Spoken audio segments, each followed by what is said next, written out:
Assalamualaikum warahmatullahi wabarakatuh.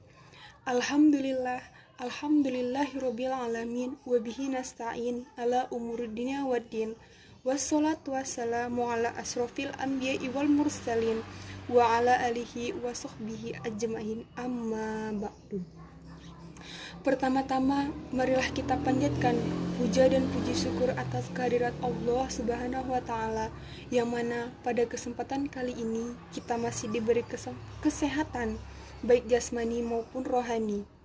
Yang kedua, sholawat beserta salam tidak lupa kita sanjungkan kepada junjungan kita, yakni Habibana wa Nabiyana wa Rasulana Muhammad Sallallahu Alaihi Wasallam.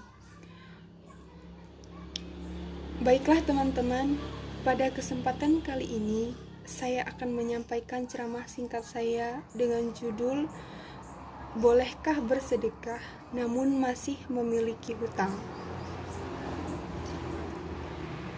Bagaimana jika seseorang mempunyai hutang, lalu dia ingin bersedekah, dan dia berkeyakinan jika dia bersedekah, maka akan terbuka jalan rezekinya. Mungkin dia berkeyakinan seperti itu, dia pernah membaca ataupun mengetahui, mendengar itu dari orang lain, sehingga sangat diyakininya, biarpun hutangnya banyak, dia akan tetap bersedekah. Maka dengan sedekah itu, nanti akan dibuka oleh Allah, akan dimudahkan semua urusannya, termasuk rezekinya. Tetapi ternyata bukan begitu konsep yang diajarkan oleh Islam. Jika dia mempunyai hutang, dia harus tahu di saat bersedekah itu dia menginginkan apa?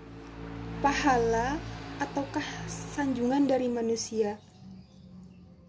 Jika dia menginginkan pahala, berarti dia kenal dengan Allah Subhanahu wa Ta'ala.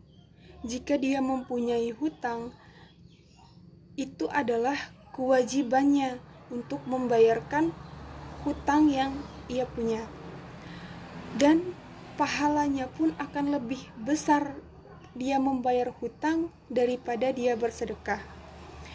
Bagaimana hukum bersedekah bagi orang yang mempunyai hutang? Mengingat status hukum membayar hutang adalah wajib, sedangkan bersedekah itu hanyalah sunnah saja. Syekh Bafadal Al-Hadrami dalam kitab Al-Muqaddimah Al-Hadramiyah mengatakan, Bismillahirrahmanirrahim, wala yahillu al-tasaduku bima yahtaju ilaihi li nafakatihi au nafakatan man alaihi nafakatuhu fi yaumihi walailatihi au ladini la yarju lahu wafa.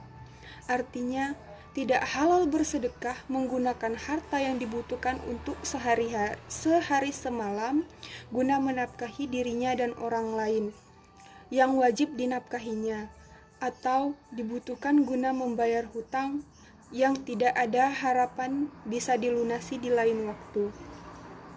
Sekarang, hukum bersedekah ketika masih memiliki hutang itu dibeda-bedakan. Yang pertama, jika hutangnya itu adalah hutang yang sudah jatuh tempo yang harus dibayar saat itu, maka saat itu juga dia tidak boleh bersedekah. Jika dia bersedekah, maka hukumnya haram dan dosa. Misalnya, dia mempunyai hutang kepada tetangganya, dan seharusnya saat itu dan hari itu juga dia harus membayar hutangnya, tetapi dia malah membantu misalnya sebuah yayasan untuk acara Maulid Nabi. Saat itu tetangganya mendengar dan tetangganya sedikit tidak terima dan ingin membicarakan masalah hutang itu, namun dia tidak enak hati kepada orang itu, dan itu tidak perlu dilakukan.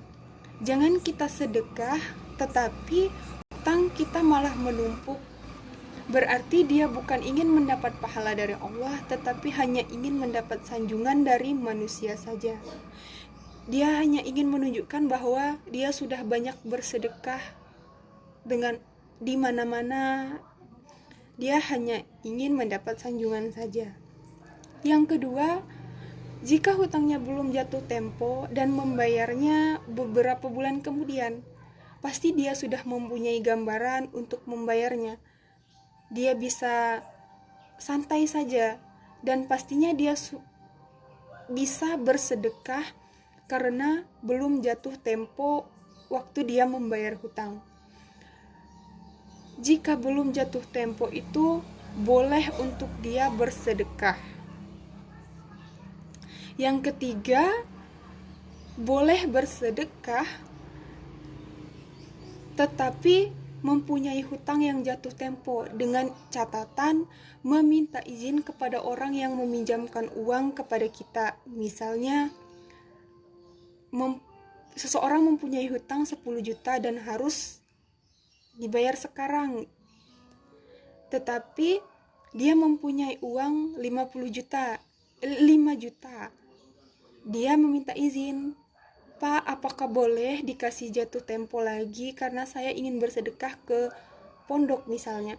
Nah, kalau si bapak itu memperbolehkan, berarti dia boleh bersedekah karena sudah diizinkan.